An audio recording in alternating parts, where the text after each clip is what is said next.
እነዚህን ሁለት ቃላት አብረን እናንብብ። እናንተ ቅደሙኝ። የመጀመሪያው ኢንክሪዝ። ይህ ቃል ሲነበብ ሁለተኛው ሲለብል ስትሬስድ ሲለብል ነው ማለት ነው። ስለዚህ ከመጀመሪያው ሲለብል ሁለተኛው ከፍና ረዘም ተብሎ ይነበባል። ስለዚህ ኢንክሪዝ ሳይሆን ኢንክሪዝ ብለን ነው የምናነበው። ቃሉ ቨርብ ነው፣ ድርጊት እንገልጽበታለን ማለት ነው። ትርጉሙ መጨመር ማለት ነው። ስለዚህ ይህን ቃል ከዚህ በኋላ ፕሮናውንስ ስናደርግ ኢንክሪዝ ብለን ነው ማንበብ ያለብን።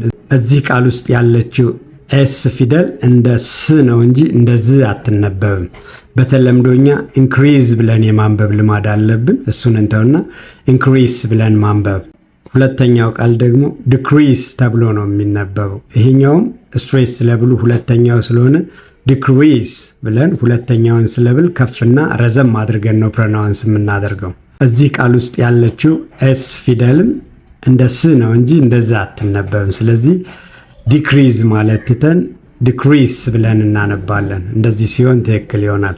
ይህም ተመሳሳይ ግስ ነው። ትርጉሙ መቀነስ ማለት ነው።